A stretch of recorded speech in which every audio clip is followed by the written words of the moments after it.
Bonjour à tous et à toutes, bienvenue sur notre chaîne La Vérité pour notre temps. Que la grâce et la paix de notre Seigneur Jésus-Christ reposent sur chacun de vous en abondance. Comme d'habitude, n'hésitez pas à liker, n'hésitez pas à partager les études.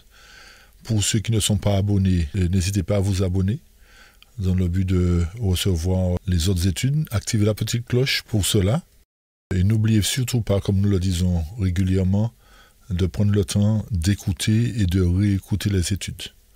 Il s'agit d'études, il ne s'agit pas de récits bibliques, il s'agit d'études. Donc, pour cela, prenez des notes, analysez, sondez toutes choses. Et comme nous venons de le dire, réécoutez attentivement.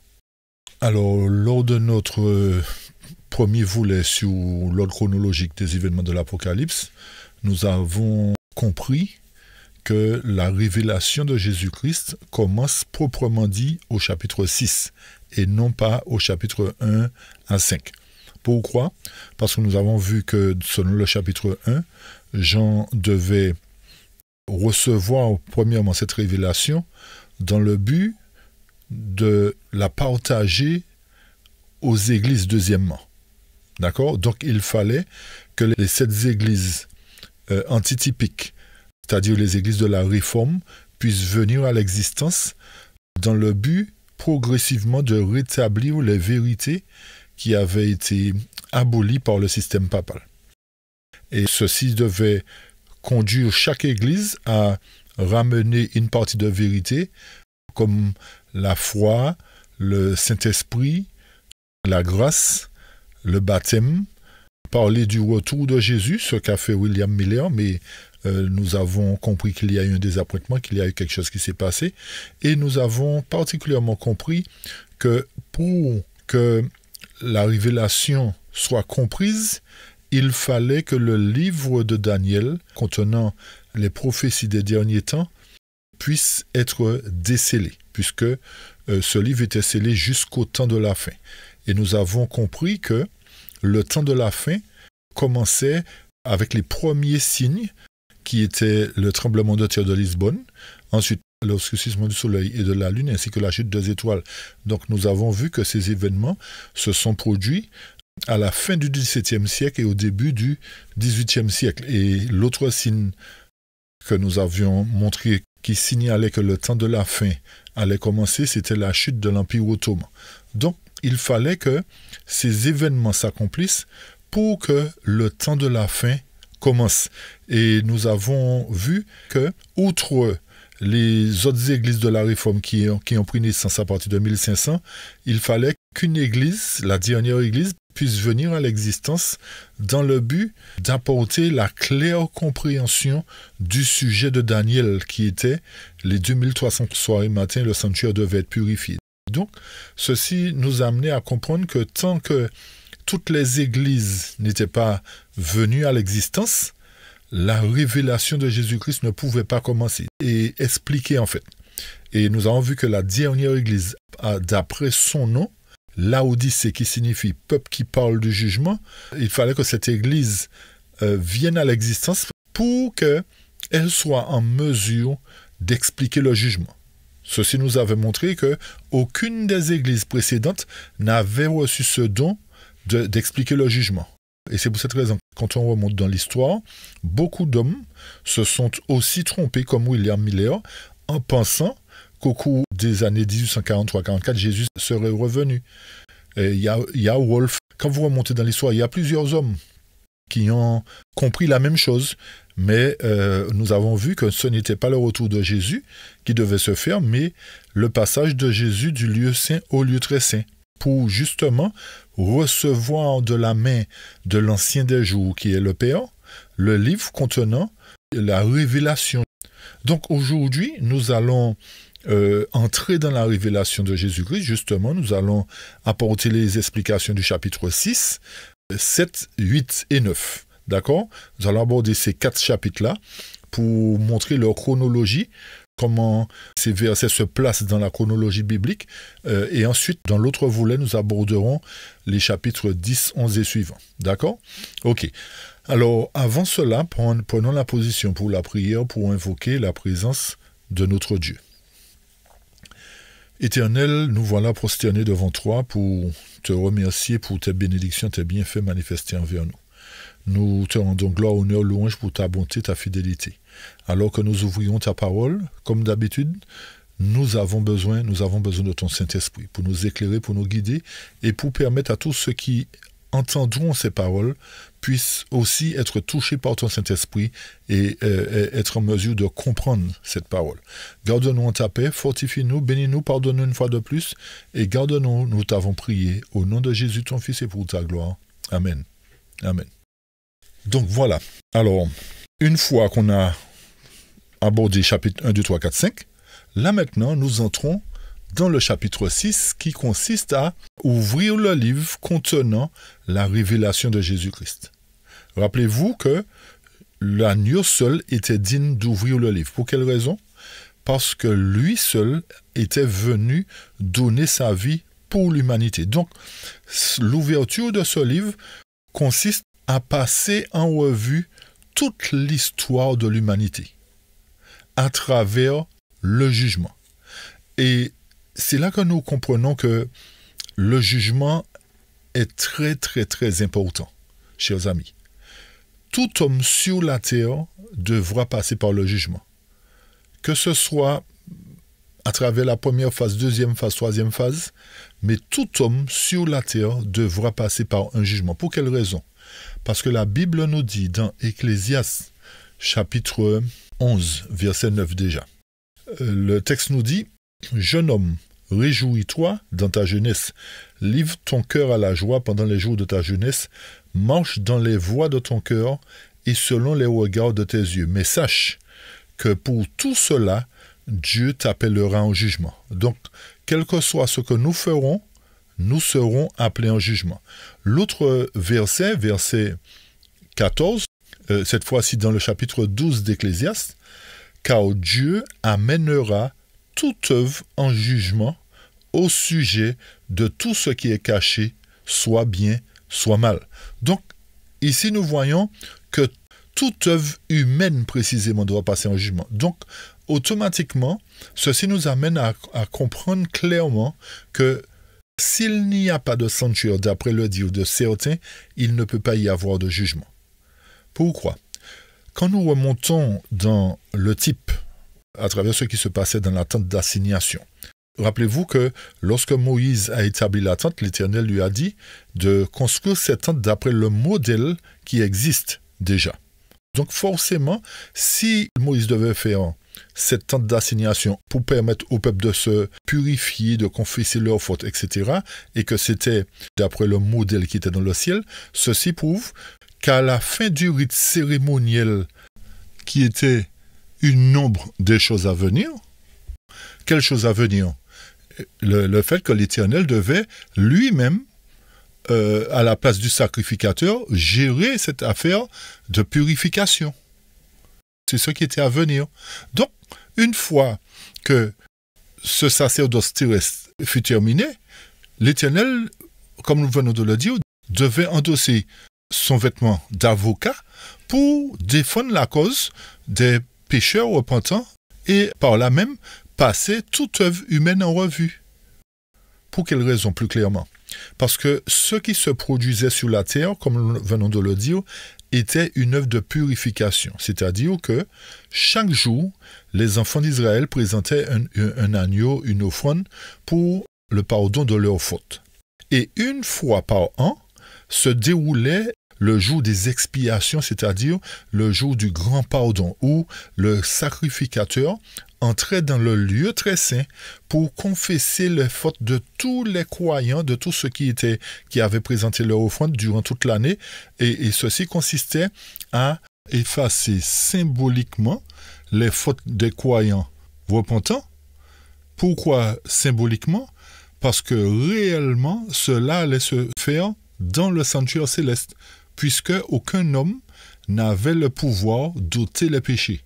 Donc c'était un sacerdoce symbolique qui se faisait pour que le jour des expiations finales, c'est-à-dire à l'ouverture du livre, plus précisément au moment de la révélation de Jésus-Christ, que Christ lui-même, en sa qualité d'avocat, puisse intercéder auprès de son Père pour toute âme repentante, en réclamant son sang pour ses âmes.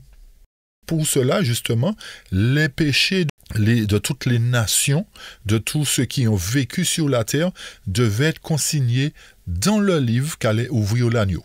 Donc, ceci nous montre ici que sans l'ouverture du livre, il n'y aurait pas eu de jugement. En d'autres termes, ceci nous montre que cette œuvre qui se déroule aujourd'hui dans le ciel, c'est-à-dire le jugement investigatif, est une œuvre très solennelle que nous devons considérer attentivement.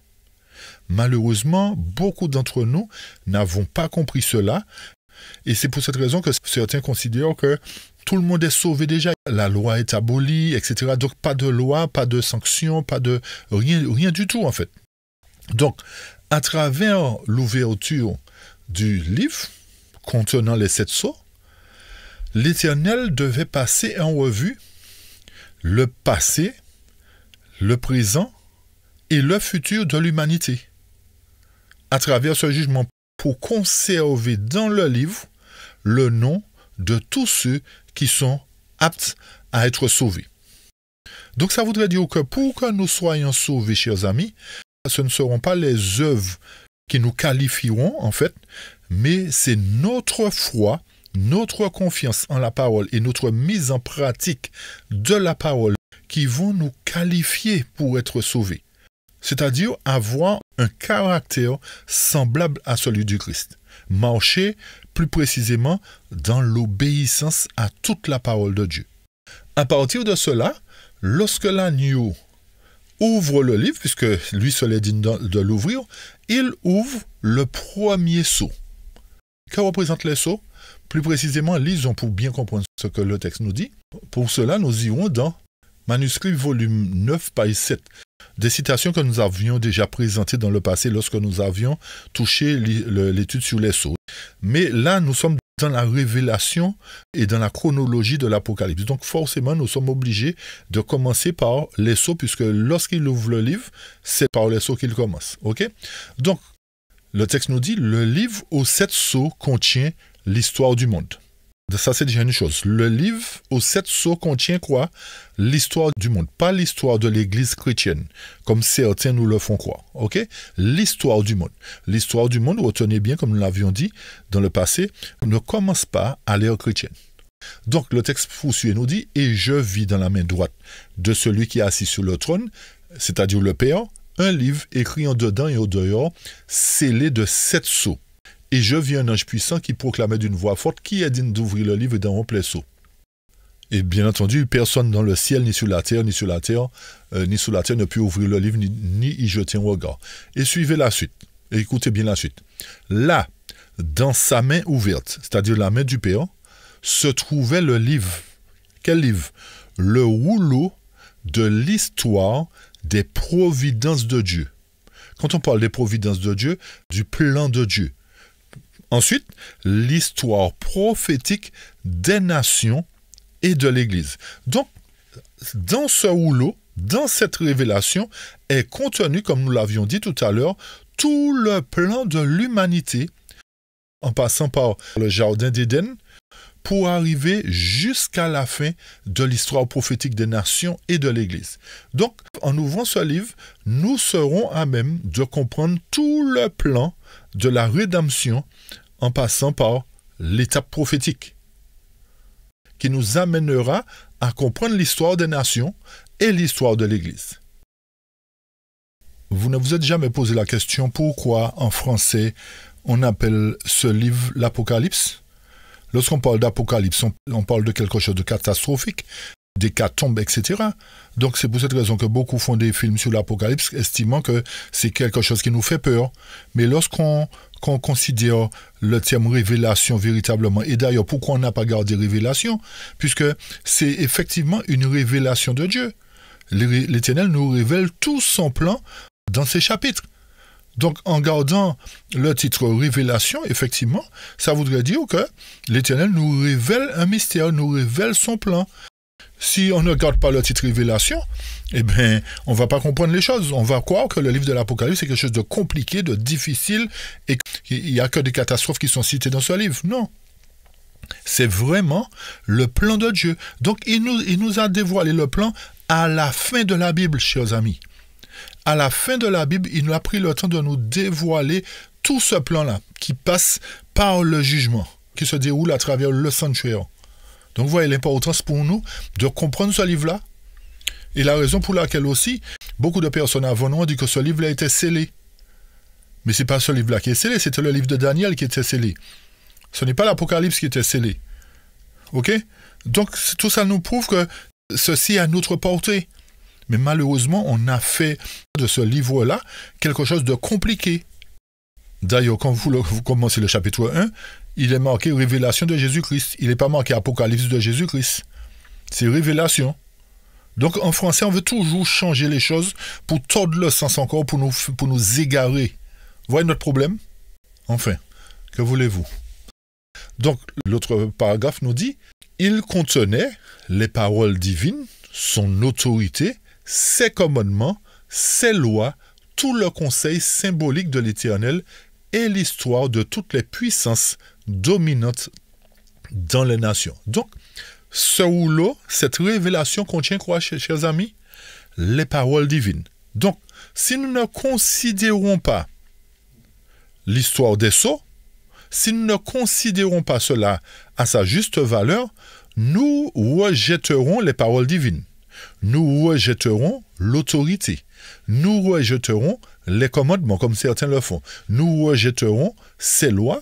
Nous rejetterons tout le conseil symbolique de l'Éternel. Et à partir de là, lorsque nous rejetons cela, eh bien, effectivement, qu'est-ce qui se passe? Nous attribuons l'histoire des sceaux à l'ère chrétienne, au lieu de l'attribuer à l'œuvre du jugement qui consiste à passer en revue chaque classe, chaque génération d'humains, particulièrement de croyants, depuis le début de l'humanité jusqu'à la fin. Et le texte poursuit et nous dit, en langage symbolique, puisque ce sont des symboles, bien entendu, était contenu dans ce rouleau, c'est-à-dire la révélation de Jésus-Christ, l'influence de quoi? De chaque nation. Comme nous avons dit, les nations n'ont pas pris naissance à l'ère chrétienne. Langue et peuple, depuis quoi? Depuis le début de l'histoire de la terre jusqu'à la fin. On va s'arrêter là. D'accord? Donc, en ouvrant la révélation de Jésus-Christ, l'Éternel nous amène à passer en revue l'histoire de toutes les nations, depuis le début jusqu'à la fin. Une fois de plus, pour nous répéter l'histoire du plan de la rédemption. Ce qui revient à dire, pour que nous soyons qualifiés ou encore candidats du royaume de Dieu, chaque génération doit passer en revue, doit passer dans le jugement de Dieu. C'est pour cette raison que dans le sanctuaire céleste, il y a des témoins, qui sont les 24 anciens, qui sont couronnés, on avait expliqué ça dernièrement. Il y a les 4 êtres vivants qui ne sont pas des anges, bien qu'ils aient des ailes, mais les 6 ailes représentent la 6e période de temps, au moment où le jugement devait commencer, puisque nous avions montré que dans Apocalypse chapitre 5, les 24 vieillards et les 4 êtres vivants chantaient, rendaient gloire à l'agneau en disant « Tu nous as rachetés ». Tandis que les anges qui étaient là, les myriades et les myriades d'anges qui étaient là, n'avaient nullement prononcé cette phrase « Tu nous as rachetés ». Donc, nous voyons que pour être rachetés réellement, il nous faut passer par cette étape du jugement. Qui que nous soyons, bons ou mauvais, tout un chacun rendra compte à Dieu pour ce qu'il aura fait de sa vie. Ok, chers amis? Donc, en ouvrant le premier sceau, dans le chapitre 6, qu'est-ce que l'Éternel fait? Il passe en revue la vie des premiers habitants de la terre. La période qui commence depuis Adam et qui s'arrête au déluge. Il passe en revue cette génération-là. La génération qui a commencé 4000 ans avant Jésus-Christ à la création. Donc, quand l'agneau ouvre le livre, il ouvre le livre où sont inscrits les actions de tous ceux qui sont entrés premièrement à son service. Donc ça voudrait dire que sur la terre, effectivement, il y a de ceux qui sont croyants et il y a de ceux qui sont incroyants. La vie des croyants passera en revue et suite à cela, celle des incroyants passera aussi en revue durant les 1000 ans, une fois que les rachetés seront dignes d'assister le ciel entier dans ce jugement sur les méchants. Ok? Puisque, comme nous l'avions signalé dans la première étude, ce sont les justes rachetés qui jugeront les méchants. Donc, à partir de cela, nous voyons la raison pour laquelle, dans le jugement, chaque nom sera appelé.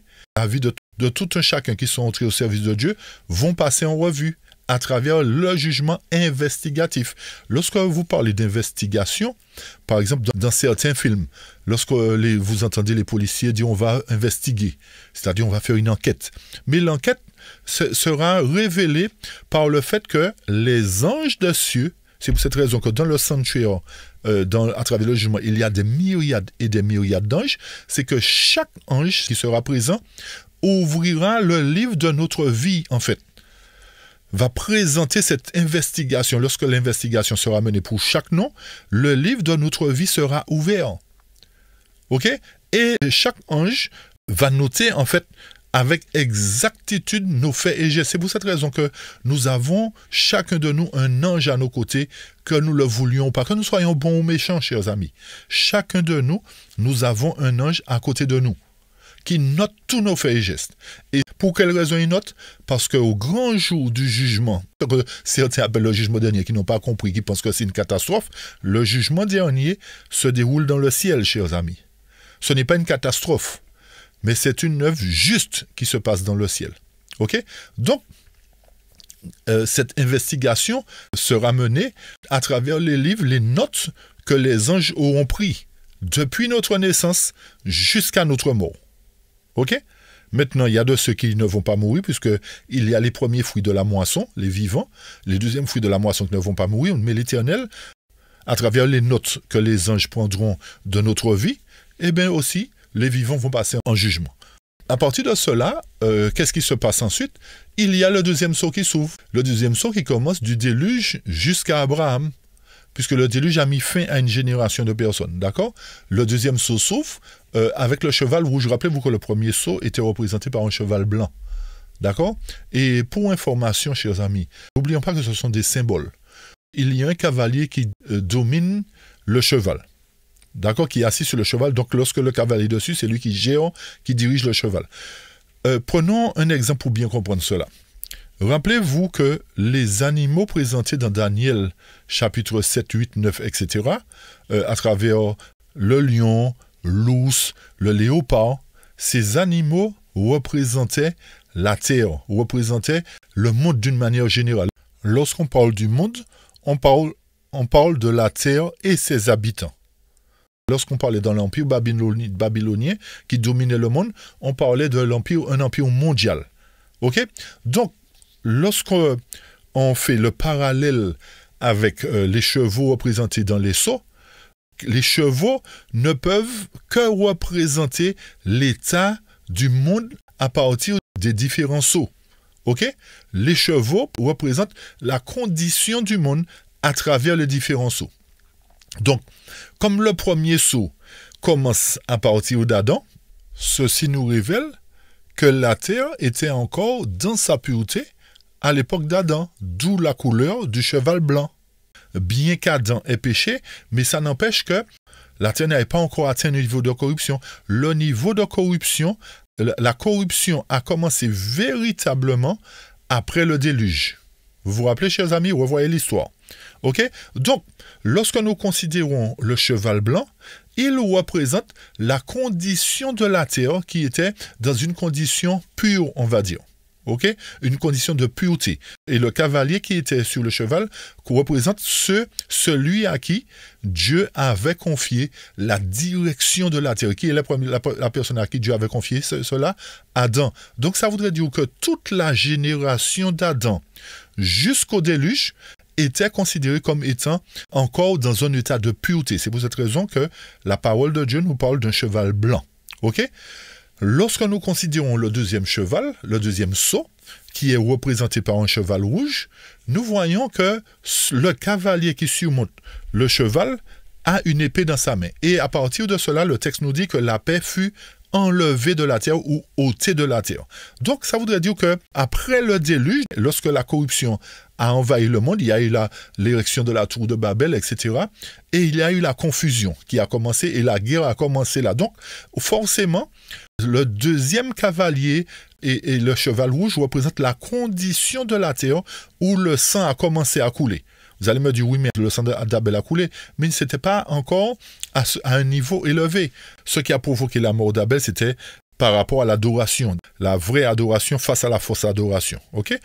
Donc, quand on revient sur le cheval rouge, le deuxième sceau, lorsque l'agneau ouvre le deuxième sceau, il passe en revue cette génération de croyants qui a pris naissance après le déluge jusqu'à un certain temps, c'est-à-dire jusqu'à l'époque d'Abraham, particulièrement. Ok?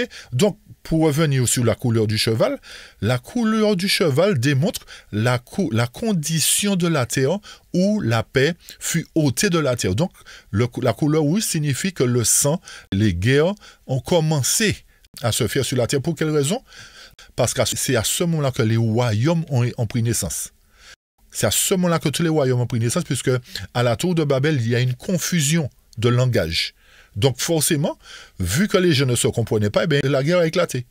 Ça confirme bien que lorsque l'agneau ouvre le deuxième sceau, il passe en revue, comme nous l'avons dit, la condition de cette génération de croyants qui a vécu cette période où la paix fut ôtée de la terre. Lorsqu'on poursuit cela, toujours dans le chapitre 6, nous sommes toujours dans le chapitre 6, chers amis.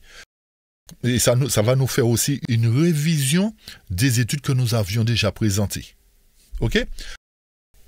Gardez en mémoire ou rappelez-vous de la raison pour laquelle il s'agit de la révélation de Jésus-Christ. Parce que, selon le chapitre 6, verset 6, l'agneau avait quoi? 7 cornes, 7 yeux, qui sont les 7 esprits de Dieu envoyés par toute la terre. Donc, ça voudrait dire que l'Éternel avait tout pouvoir. Corne signifie pouvoir. Nous avions vu cela dans les études concernant les bêtes qui avaient les cornes. Tout pouvoir. Et cet esprit montre que son esprit saint était déjà là. Donc, lorsque les gens disent que le Saint-Esprit n'était pas là, l'Esprit Saint n'était pas là à la création, il y a un problème. Et c'est l'Apocalypse qui nous révèle que l'Esprit Saint était déjà là. Donc, c'est à travers l'Esprit Saint qui nous convainc de péché, de justice et de jugement. Sans l'Esprit Saint, il nous est impossible de comprendre cela. Donc, le chiffre 7 représente la plénitude. Ce qui revient à dire qu'à chaque période de l'histoire du monde ou à chaque période de sceau, jusqu'au 7e, la puissance de Dieu, le pouvoir de Dieu se manifestera ainsi que son Esprit Saint. Donc, vous avez compris? Ce n'est pas un esprit différent ni un pouvoir différent, c'est toujours le même esprit, le même pouvoir, le même Saint-Esprit qui est là à chaque période, d'où le nombre 7. 7 sceaux, 7 périodes de temps où l'Esprit de Dieu et le pouvoir de Dieu va régner, va agir sur les humains pour les amener à se convertir, à revenir à lui. Par conséquent, lorsque il passe en revue toutes ces générations, c'est parce que son esprit et son pouvoir agissaient dans le cœur des hommes qui l'acceptaient comme leur sauveur. Et c'est pour cette raison qu'il juge d'abord ceux qui l'ont accepté, à travers l'influence de son esprit et de son pouvoir. Donc, gardons bien cela à la mémoire. Donc, lorsque l'agneau ouvre le 3e sceau, il passe en revue les croyants qui ont vécu à l'époque du 3e sceau, période de cheval noir, période de ténèbres spirituelles, contraire du blanc, c'est-à-dire corruption, ténèbres spirituelles, etc., puisque le sang a déjà coulé à travers le cheval rouge. Okay? Le 3e cavalier qui part de la période d'Abraham jusqu'à la croix. Donc l'Éternel, lorsqu'il ouvre le livre, il passe en revue ces gens-là. N'oubliez pas qu'il passe en revue les croyants, chers amis, premièrement. Parce que la Bible nous dit que le jugement commence toujours par la maison de Dieu. 1 Pierre 4, 17, d'accord? Donc ça voudrait dire que s'il commence par la maison de Dieu, il va finir par ceux qui ne sont pas de sa maison. Mais il commence toujours par sa maison. Donc, Le troisième sceau nous amène jusqu'à la croix de Christ. Période de ténèbres spirituelles, comme nous avons dit, et période où le commerce a commencé à travers Tyr et Sidon, etc. Rappelez-vous que Salomon, lorsqu'il a voulu bâtir le temple en l'honneur de Dieu, où a-t-il été chercher le bois? À Tyr, à Sidon, etc. Il a fait les bois de senteur, c'est là qu'il allait. Donc le commerce a commencé véritablement à partir de l'époque d'Abraham et s'est poursuivi jusqu'à nos jours. Ensuite, qu'est-ce qui se passe lorsque l'Éternel ouvre le quatrième sceau? Le quatrième sceau se situe après la croix. Et ce quatrième sceau représente un cheval de couleur pâle. Et le nom de cet ensemble, cheval plus cavalier, il s'appelle la mort. Et le séjour des morts le suit. Okay? Donc ça voudrait dire que cette période-là, où l'agneau va passer en jugement, cette génération de croyants commence après la croix. Et ça représente la période où Rome a régné en maître dans ces deux phases, Rome païenne et Rome papale. Il est vrai que le quatrième sceau s'ouvre après la croix, sous la période de Rome. Mais il est aussi important de constater que le cinquième sceau s'ouvre aussi sous la période de Rome. Cette fois-ci, sous la période de Rome papale. Le premier sceau a commencé sous le règne de la Rome païenne, a continué sous le règne de la Rome papale, et le cinquième sceau commence sous le règne papal et se poursuit jusqu'à 1798. Il y a noté, chers amis, que les sceaux se chevauchent. Les sceaux se chevauchent. C'est vrai que nous touchons les périodes de sceaux, mais nous remonterons à travers la chronologie pour intercaler les autres événements qui se sont produits, chers amis. C'est pour cette raison que nous disons qu'il y a une chronologie à respecter. D'accord? C'est ça qu'il faut bien comprendre. Donc d'abord, nous commençons par les sceaux, comme le livre nous le dit, et ensuite, on va intercaler chaque événement. Quand vous regardez l'image ici, vous voyez que le quatrième sceau a commencé en l'an 27 après Jésus-Christ pour se terminer au courant des années 1500. 1500 qui marque quoi? La période de la Réforme. Donc le quatrième sceau s'est arrêté là, disons, a continué légèrement, mais le cinquième sceau, vu que les sceaux se chevauchent, a commencé à la période de 538, se termine en 1798, puisque, rappelez-vous qu'il devait y avoir des martyrs, et lorsque nous lisons le texte concernant le cinquième sceau d'Apocalypse chapitre 6, verset 10, ils crièrent d'une voix forte en disant « Jusqu'à quand, Maître saint et véritable, tardes-tu à juger et à tirer vengeance de notre sang sur les habitants de la terre ?» Une robe blanche fut donnée à chacun d'eux, et il leur fut dit de se tenir en repos quelque temps encore, jusqu'à ce que fût complet le nombre de leurs compagnons de service et de leurs frères qui devaient être mis à mort comme eux. Donc, ça voudrait dire que depuis la persécution au 1er siècle, sous le règne de la Rome païenne, les martyrs perdaient leur vie. Et il fallait que ces martyrs-là, leur sang crie vengeance en fait. Et l'Éternel a dit non, il y a d'autres martyrs qui vont venir. Et rappelez-vous que Rome n'a pas été la seule à jouer un rôle dans la persécution. La nation française a joué un rôle particulier concernant le massacre de la Saint-Barthélemy. Donc, il fallait que tous ces gens-là meurent comme étant des martyrs. Et c'est pour cette raison que le texte dit cela. Jusqu'à quand vas-tu tardes-tu à juger, à tirer vengeance de notre sang? Ok? Donc, en résumé du quatrième et du cinquième sceau, les deux sceaux concernent le règne de l'oppression papale, mais divisé en deux. Un qui se termine en 1500, et l'autre qui commence en 538 et qui se termine en 1798. Nous entrons dans le sixième sceau. Notez bien une chose, chers amis, c'est que c'est durant la période du sixième sceau que le jugement commence véritablement. Pour quelle raison? Parce que d'après la question des apôtres à Jésus-Christ, qui était la suivante, dans Matthieu 24, verset 3, lorsque Jésus était assis avec eux sur la montagne des Oliviers, ils ont dit, dis-nous, quand cela arrivera-t-il et quel sera le signe de quoi? De ton avènement et de la fin du monde. L'Éternel leur répond plusieurs choses, mais ce qui nous intéresse se trouve au verset 29 et suivant. aussitôt après ces jours de détresse, nous savons que ces jours de détresse correspondent à la période d'oppression papale, païenne et papale, d'accord? Donc, il donne le signe, il dit, après ces jours de détresse, qu'est-ce qui va se faire? Le soleil s'obscurcira, la lune ne donnera plus de lumière, les étoiles tomberont du ciel et les puissances des cieux seront ébranlées. Et dans Luc 21, il dit qu'il y aura des grands tremblements de terre. Donc, à travers l'histoire du monde, nous devrions trouver ces événements qui montreraient que la venue du Seigneur ne serait pas lointaine. Mais lorsque nous parlons de venue, nous ne parlons pas de venue en gloire pour le moment. Nous parlons de la venue dans son temple, dans le lieu très saint, pour commencer le jugement. Ok? Et l'Éternel avait dit quels seraient les signes? Le premier signe serait un tremblement de terre. Et nous avons vu que l'histoire a été marquée effectivement par un tremblement de terre, qui était le tremblement de terre de Lisbonne, qui s'est déroulé en 1755. Il a été suivi de l'obscurcissement du soleil et de la lune le 19 mai 1780. Il a été suivi ensuite de la chute des étoiles le 13 novembre 1833. Donc, ceci nous amène à considérer le moment où la révélation de Jésus-Christ allait véritablement commencer. Donc, tant que les signes prophétiques, rappelez-vous ce qu'on a lu, hein, le livre contient les signes prophétiques aussi, d'accord? Donc, tant que les signes prophétiques marquant le début du temps de la fin n'étaient pas arrivés, la révélation ne pouvait pas commencer. Que devrions-nous comprendre encore pour que ça soit plus clair? C'est-à-dire que lorsque nous considérons attentivement Matthieu 24 concernant les signes de la venue de Jésus, nous voyons que ces signes se sont déjà produits. Donc, ça voudrait dire que ce qui manque, c'est quoi?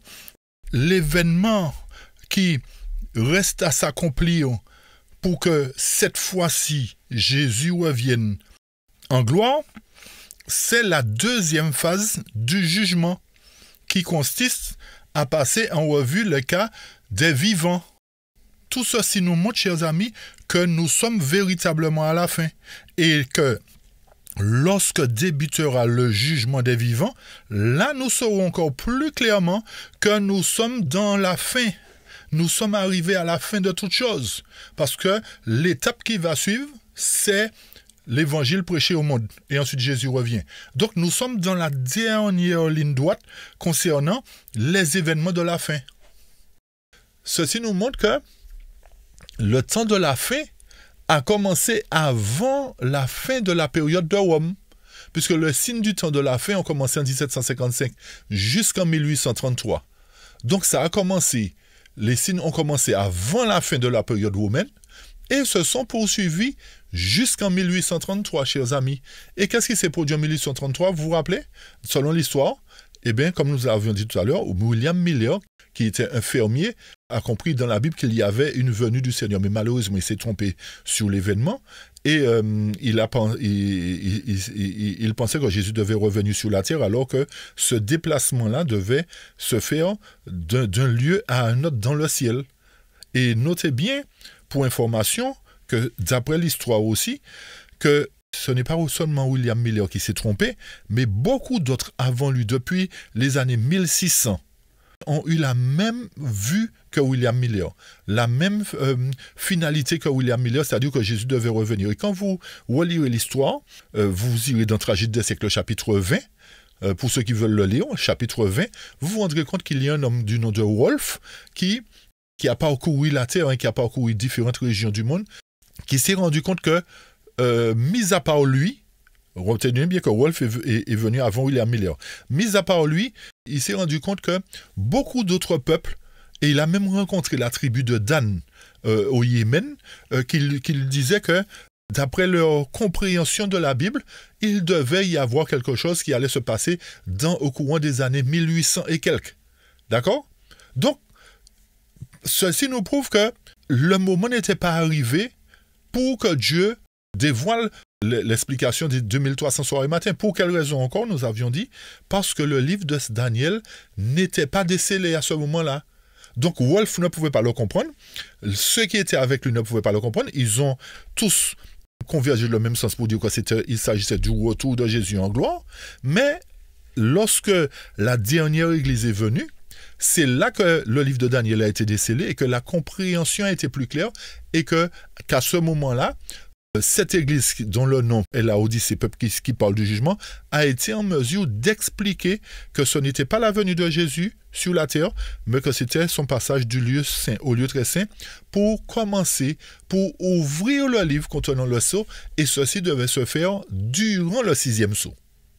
Ok, chers amis? Donc, la compréhension s'est faite. Durant le 6e sceau, le livre s'est ouvert, le jugement a commencé durant le 6e sceau, mais notez bien, chers amis, qu'il y a un autre événement important qui se déroule aussi durant le 6e sceau.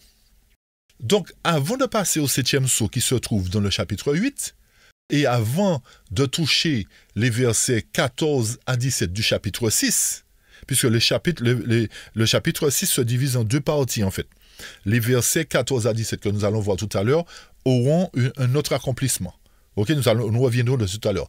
Mais ce qui est important là maintenant, c'est de pouvoir intercaler, comme nous l'avions dit tout à l'heure, un chapitre dans le chapitre 6.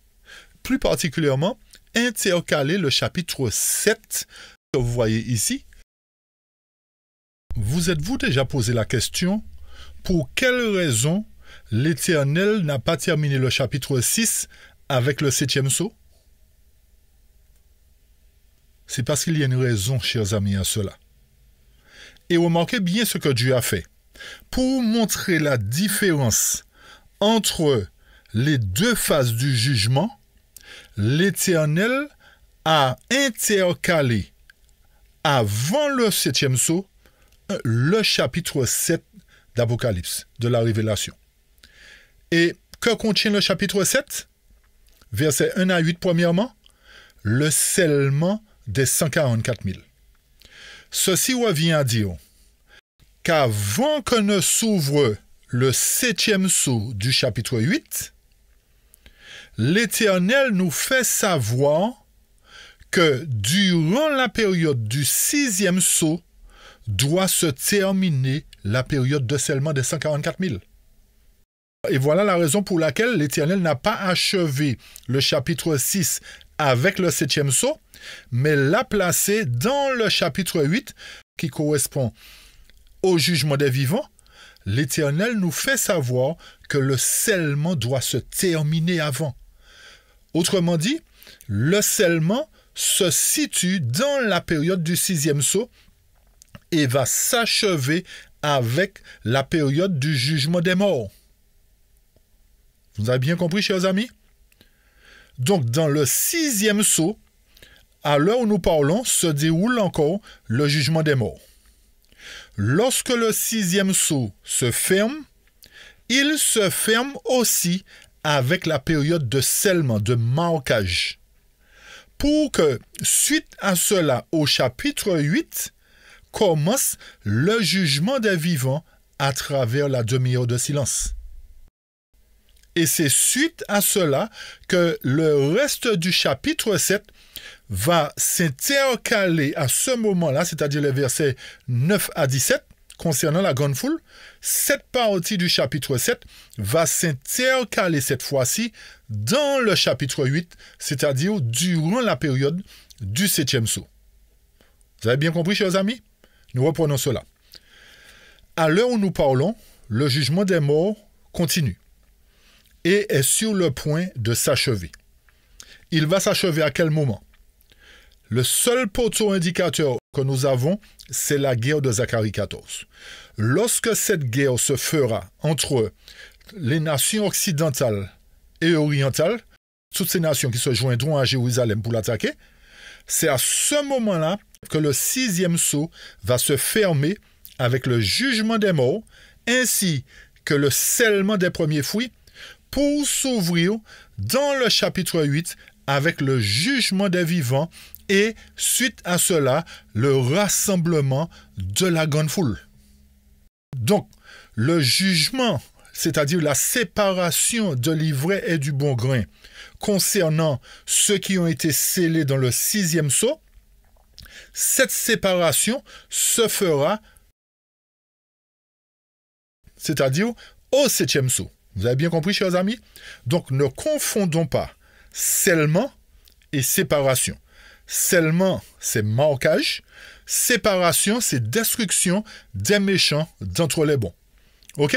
Donc, le scellement se fait dans le 6e sceau qui est sur le point de s'achever pour qu'à l'ouverture du 7e sceau dans le chapitre 8 commence l'exécution du jugement, c'est-à-dire la séparation de l'ivraie et du bon grain pour les premiers fruits, puisqu'ils ont été marqués d'abord dans le 6e sceau, et qu'ensuite le jugement reprenne dans Apocalypse chapitre 8 pour rassembler les seconds fruits de la moisson qui se passe dans le 7e sceau. OK? Est-ce que vous nous avez bien compris, chers amis? Donc, ceci nous montre quoi? Que nous sommes véritablement à la fin. Et tous les signes que nous voyons se réaliser autour de nous nous montrent le 6e sceau est sur le point de se fermer avec le scellement. Donc, si nous n'avons pas compris cela, chers amis, qu'est-ce qui va se passer? Nous serons perdus parce que nous n'avons pas fait ce qu'il fallait pour être scellés dans la période où nous sommes. Donc, ce qui nous permet de voir encore plus clairement que ce n'est pas par hasard que Dieu nous permet aujourd'hui de comprendre sa révélation, de comprendre qu'il ne s'agit pas d'un apocalypse, mais d'une révélation concernant le plan de Dieu pour le salut de cette dernière génération que nous sommes. Et voilà la vérité qu'on ne vous dit pas, que le scellement est près de s'achever, que le 6e sceau est sur le point de se fermer. Donc, le temps qui nous reste est infime, chers amis. Et ce n'est pas lorsque le signe va s'accomplir, c'est-à-dire le poteau indicateur va s'accomplir, qu'on va courir chercher, ça ne va servir à rien. Rappelez-vous les vierges folles, ça ne va servir à rien. Donc, une fois que le 7e sceau s'ouvre, nous avons dit que le 7e sceau commence par la demi-heure de silence. Cette demi-heure de silence, c'est le début du jugement des vivants. Mais lorsque nous poursuivons au chapitre 8, parce que nous avons déjà laissé une partie du chapitre 7, lorsque le chapitre 8 commence, avec la demi-heure, il commence par le jugement des vivants, comme nous avons dit, et il se poursuit au verset 3 à 5, avec la reprise du jugement. Pourquoi? Parce qu'à nouveau se font entendre des voix.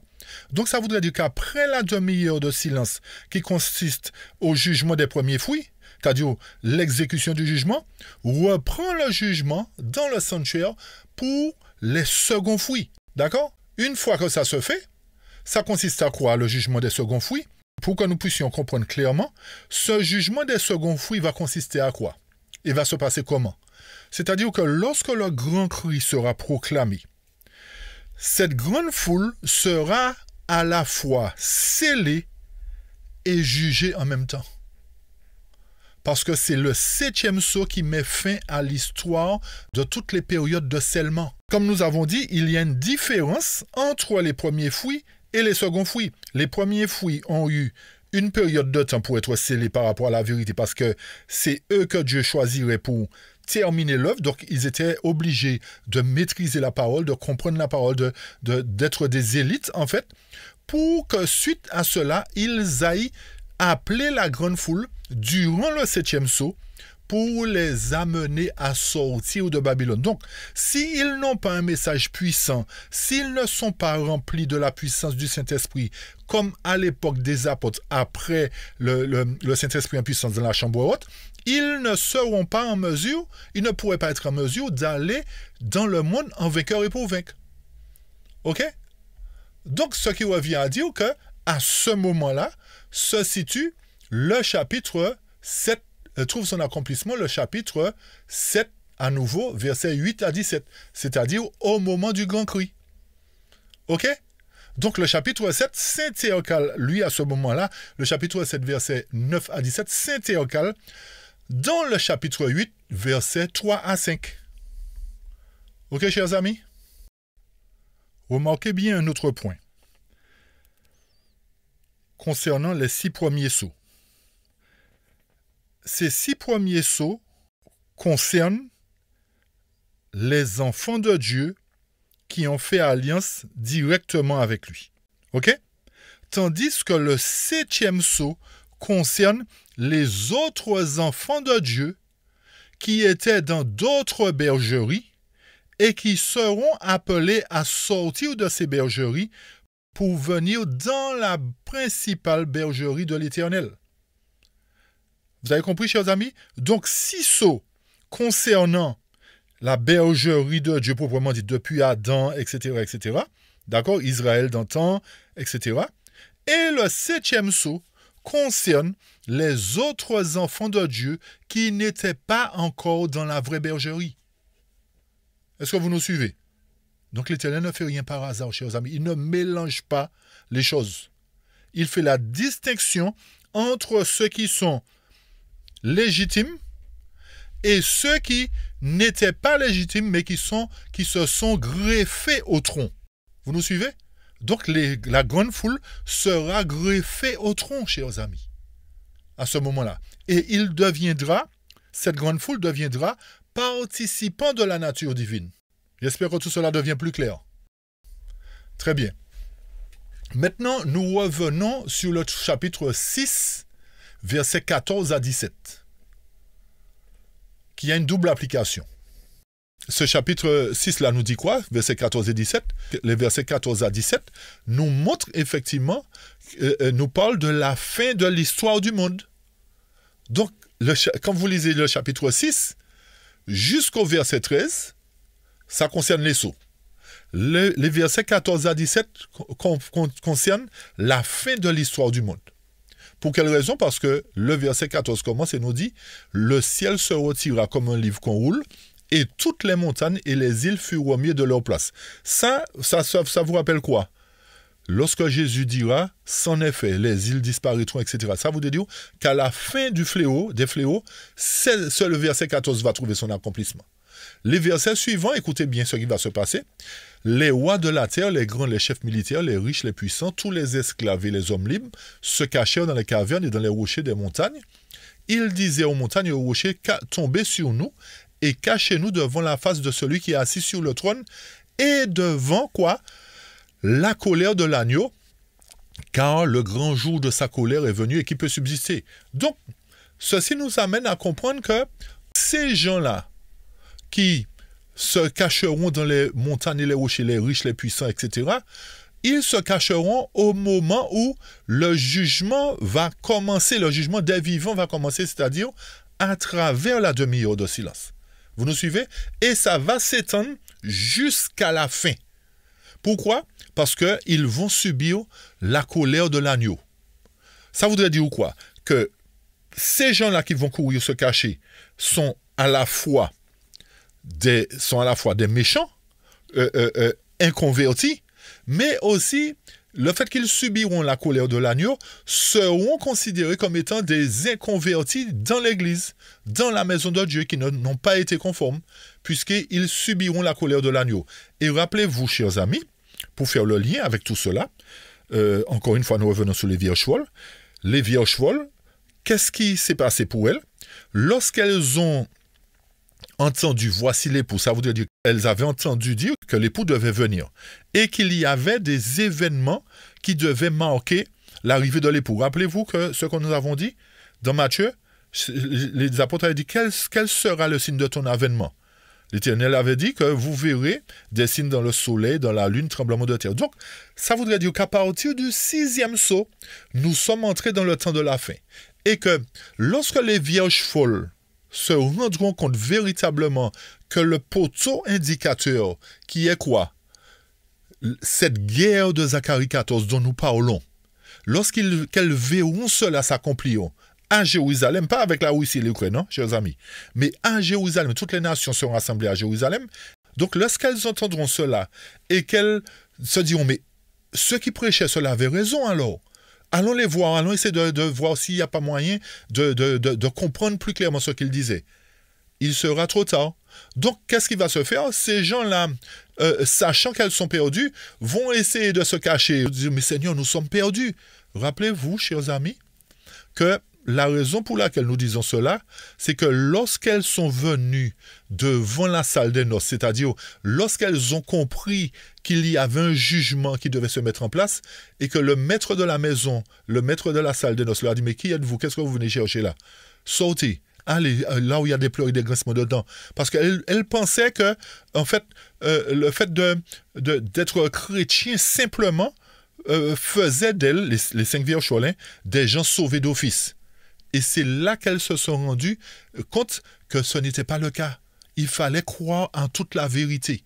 Donc, lorsque le texte nous dit « les hommes libres, riches, grands, petits, puissants », ça comprend les deux classes, chers amis. Ça comprend les deux classes, puisque le texte nous parle de la colère de l'agneau. Et lorsqu'on parle de la colère de l'agneau, la colère de l'agneau correspond au jugement dans son temps. D'accord, chers amis? Donc, à partir du moment où le jugement de Dieu se fait dans son temple, les nations d'alentour vont se dire, mais effectivement, il y avait un Dieu. Il y a un Dieu qui gérait la situation et qui a pris les choses en main. Donc, ils vont commencer à trembler. Ça ne veut pas dire qu'ils ne vont pas attaquer, qu'ils ne vont pas essayer d'opprimer le peuple de Dieu, puisque l'ennemi va redoubler de force aussi à ce moment-là. Donc, les versets 14 et 17, pour reprendre, nous montrent effectivement nous montre que ces événements-là du chapitre 6, versets 14 à 17, vont commencer, les versets 14 à 17 vont commencer véritablement à partir du temps de détresse, c'est-à-dire à la demi-heure de silence, pour se terminer jusqu'au moment où le ciel se retire comme un livre qu'on roule, et toutes les montagnes les îles furent remises de leur place. Donc, lorsque certaines personnes disent que est-ce que les îles ne vont pas disparaître avant? Non, chers amis, les îles vont disparaître à la voix du 7e ange. Lorsque l'Éternel dira c'en est fait. Ok? C'est là que les îles vont disparaître. Donc l'Éternel ne va pas permettre que les îles disparaissent comme ça et puis que son peuple périsse. C'est vrai qu'il y a des choses qui se font aujourd'hui où il y a beaucoup d'âmes qui meurent. Mais tous ces événements-là doivent nous interpeller, chers amis. C'est vrai que l'homme fait sa part, poussé par l'ennemi. Mais l'Éternel savait déjà ça et nous dit de tenir compte de ces événements-là. Ok? Donc, pour avancer, pour arriver vers la fin, puisque nous avons touché déjà le chapitre 6, nous avons intercalé le chapitre 7, versets 1 à 8, dans le 6e sceau. Le chapitre 8, nous l'avons intercalé à la fin du 6e sceau, puisqu'il ouvre le 7e sceau. Ensuite, qu'est-ce que nous avons fait? Nous avons intercalé l'autre partie du chapitre 7, versets 9 à 17, dans le 7e sceau, puisque après la demi-heure de silence, le jugement reprend. Ok? Donc là, maintenant, nous allons considérer l'autre partie du chapitre 8. Ok? Parce que nous avons considéré le verset 1, la demi-heure de silence, nous avons considéré les versets 3 à 5, mais il nous faut considérer les versets 7, les versets 8, 10 et 12. Ok? Donc, ces versets-là, qui nous parlent des trompettes, remontent depuis l'époque du déluge. Et la première trompette, dont il est fait mention au chapitre 8, à partir du verset 7, correspond au message de Noé. Donc, lorsque nous parlons de trompette, chers amis, nous parlons de message d'avertissement. Puisque, notez bien que les trompettes révèlent les messages de Dieu et les conséquences subies par les pécheurs non repentants. Lorsque quelqu'un rejette le message, il se rend coupable. Donc, les trompettes révèlent à la fois les messages et les conséquences subies par les pécheurs non repentants.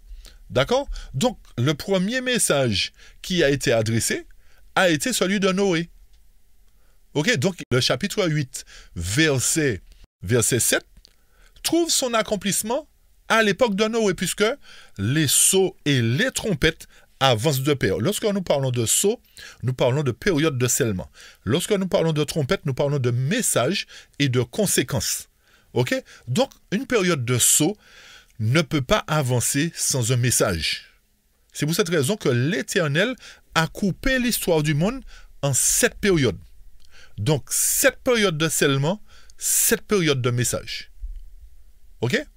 Et rappelez-vous qu'à l'époque de Noé, il n'y avait pas de Bible. C'était oralement. Et Noé a prêché 120 ans. Donc l'Éternel ne fait rien par hasard, chers amis. À travers la révélation de Jésus-Christ, il nous permet de comprendre qu'à chaque période de l'histoire du monde, il envoie un message. Donc ceux qui disent qu'il n'y a plus de message, que tout est accompli, n'ont pas compris l'histoire de la révélation de Jésus-Christ, chers amis, puisque ce sont les messages appropriés à la période dans laquelle nous sommes qui nous scellent. Vous nous suivez?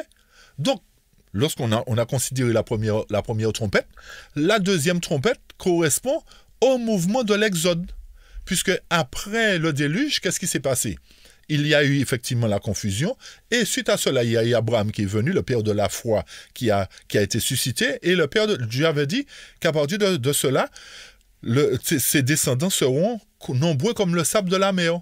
Donc Israël a pris naissance, il y a eu Isaac, Jacob et Israël, effectivement, Jacob a donné naissance à Israël. Donc l'Éternel a adressé un message au mouvement de l'Exode, d'où la deuxième trompette, c'est-à-dire le verset 8. Et le chapitre 8 continue à travers la troisième trompette qui est l'apparition de la Bible, puisque c'est à travers le mouvement de l'Exode que la Bible a été écrite. Puisque les 20 premiers siècles de l'histoire, il n'y a pas eu de révélation écrite, c'était oralement que la parole était dispensée. Donc c'est au jour de Moïse que la Bible a été écrite. Donc à travers la parole écrite, l'Éternel a suscité un message, puisque c'est à ce moment-là qu'il a instauré les lois, d'accord? Il a instauré les lois pour dire, voilà, vous devriez marcher comme ci, comme ça, etc., à travers la parole. Et que ceux qui liraient la Bible seraient en mesure aussi d'être sauvés ou perdus, qui ne la liraient pas, parce que nous pouvons lire la Bible et être perdus, hein, chers amis. Vous avez bien compris, d'accord? Donc, ceci nous ramène au verset 10 du chapitre 8. Donc, vous voyez comment les choses, il faut les intercaler, chers amis?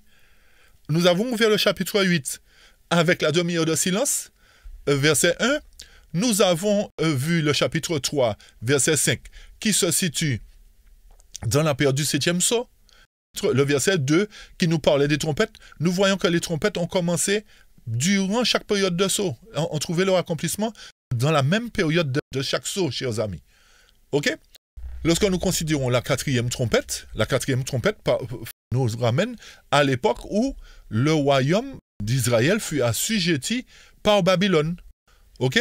Le fait qu'ils ont désobéi à la parole, puisque rappelez-vous, l'Éternel avait dit, si vous suivez les ordonnances, etc., etc., vous mangerez les plus beaux fruits du pays, vous serez protégés, etc. Donc, le fait que la Bible soit venue à l'existence à travers le troisième sceau et que le peuple n'a pas adhéré à la parole de Dieu, ils ont déshonoré ceci, donc le peuple a subi les conséquences de sa désobéissance.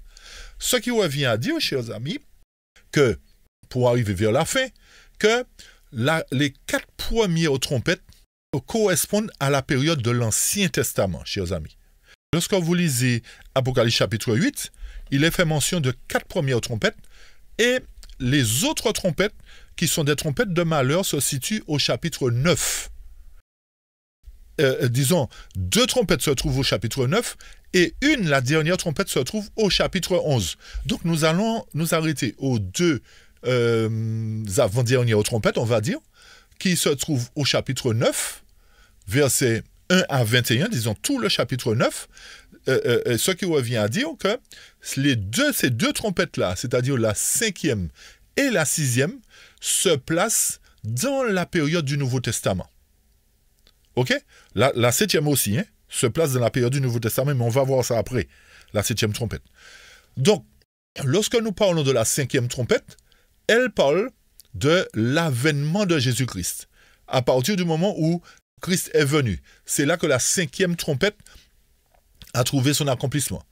Il est vrai que nous n'avons pas encore fait des études sur les trompettes, sur YouTube. D'accord? Nous n'avons pas encore fait. Mais cela viendra. Mais au moins, vous saurez où placer les trompettes dans l'avenir.